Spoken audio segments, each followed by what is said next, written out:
Have you ever felt like you're stuck in a loop in your relationships?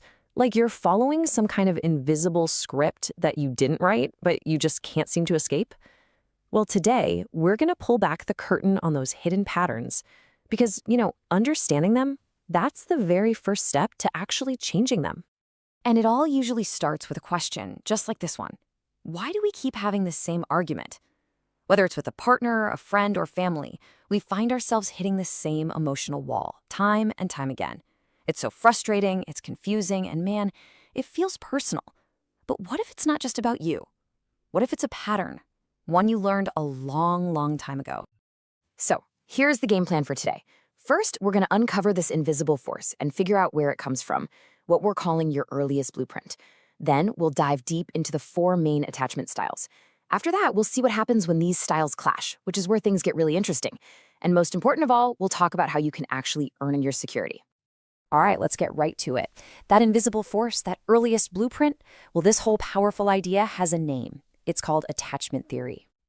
So what this really means is that the way we bonded with our parents or caregivers as tiny little infants literally created an instruction manual in our minds.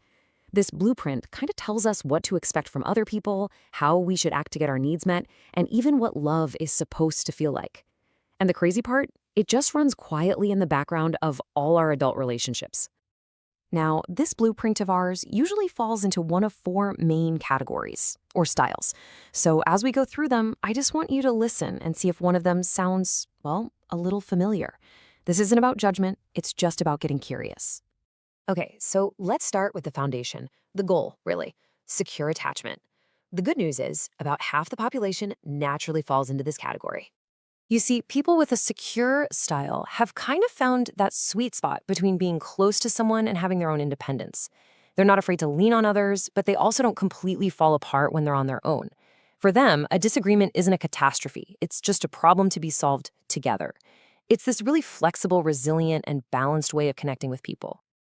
And this quote right here, it just nails that internal feeling, doesn't it?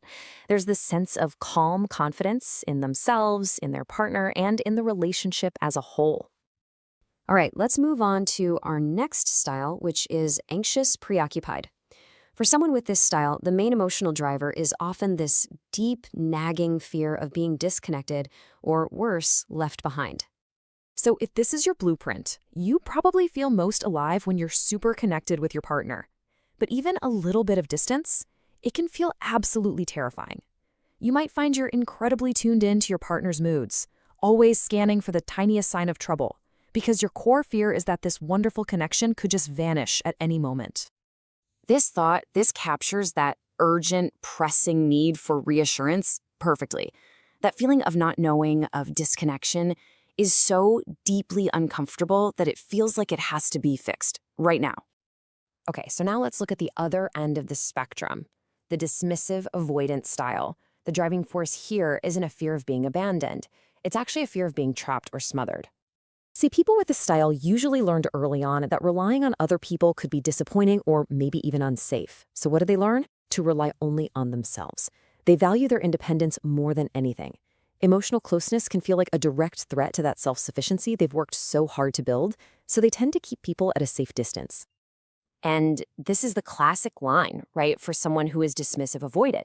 I need my space isn't really a rejection of you as a person, it's a desperate act of self-preservation. It's how they protect their autonomy. And finally, we have the most complex style, which is often called fearful-avoidant or disorganized. You can think of this as a painful mix of both the anxious and the avoidant styles. This style often comes from a childhood where the very source of comfort was also a source of fear. So, as an adult, it creates this brutal internal tug-of-war. They deeply, deeply want connection, but the second someone starts to get close, all these alarm bells go off, screaming that getting close only leads to getting hurt. It creates this constant come here, go away dynamic that's really confusing for them and for their partners too. And this quote, wow, it just gets right to the heart of that inner turmoil.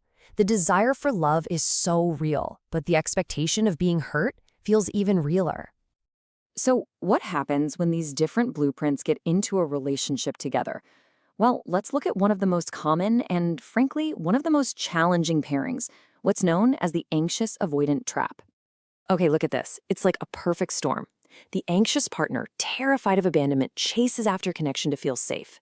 But that very act of pursuing triggers the avoidant partner's core fear of being smothered, which causes them to pull away. And of course, that withdrawal confirms the anxious partner's absolute worst fear, so what do? They pursue even harder. You see the cycle? Here's the kicker. These two are often drawn to each other because this painful dynamic, it feels familiar. It confirms what each of them already believes about relationships. And so it becomes this self-fulfilling, totally exhausting dance. Now, I know hearing all this might feel a little heavy, like you're just locked into this pattern for life. But the most hopeful, the most powerful part of this whole theory is that you are not. So, can you actually change your blueprint? The answer is a huge, resounding no. You are not stuck. Your brain can literally build new pathways. While that original blueprint might be your default setting, you can actively create a new, healthier instruction manual for your relationships. This is what we call earned security. Now, this path isn't a quick fix, but it is clear. First, you've just got to start noticing your patterns without beating yourself up about it. Step 2 is learning a new language, learning to say, I feel scared when you pull away, instead of just acting on that fear. Step 3 is so important. You have to intentionally seek out and build relationships with secure people. They can literally show you a different way to do things. And finally, you have to be kind to yourself. This is deep, hard work. You're essentially learning to give yourself the security you might not have gotten. Be patient with yourself. And this right here is the ultimate takeaway. Understanding your attachment style isn't about blaming anyone or just resigning yourself to a life of bad relationships. It's about being handed a map.